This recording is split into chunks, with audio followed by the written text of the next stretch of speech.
This is Twit. Counterpuncher, right? This is another boxing thing. I'm playing around a little. I'm a counterpuncher. Let me explain. If I wanted to say, if I wanted to say that I was on the show right now, I could tweet that out and link it or retweet it. I did retweet it because I was trying to get my Skype to work and I didn't have time. What I wanted to do and what I would have done right now is, right now, hashtag World Cup draw or hashtag the sound of music live. They're trending right now.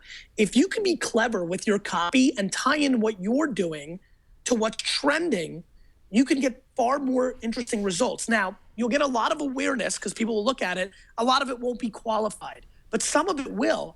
And it challenges you to be more creative with your copy. So I could have tweeted, forget the sound of music live. I'm on with the gals on Twit Live now. Join me, link. And what that would have done is got me 100, 1,000 more impressions, of which only 7 to 12 matter or cared, and of which 4 will convert. But it's still 4 more people that are going to tune in and listen right now than I would have gotten otherwise. I don't think people are paying attention to jumping on trending topics.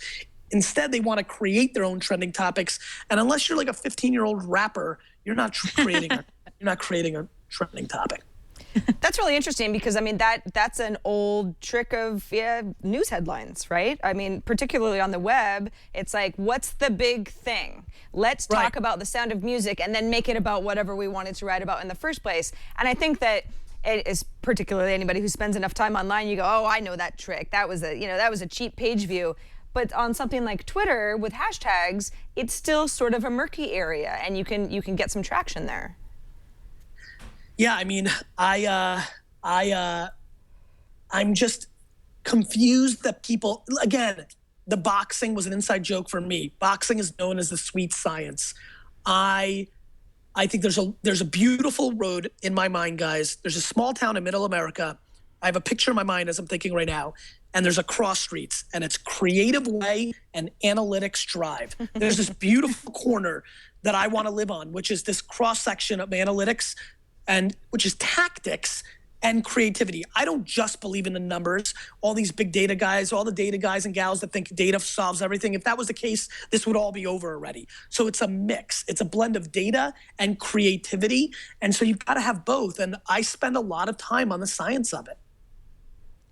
And with your new book and all of the things that you're doing right now, speaking, and I think I ask you this every single time you come on the show, but I wonder, I see your engagement with people on Twitter. You engage more than anyone that I know. I just wonder, how do you keep up? How do you manage it all? Or is that even an option, Gary? It's a religion, right? And it's my thesis. I do not think I'm entitled to anything, no matter how successful I get. And so the only reason I think I should be worth listening to, which is the luxury I've been awarded, is because I execute and actually drive results and make things happen, and because I actually care about the people that care about what I have to say. And so when somebody says I'm doing a good job on the show,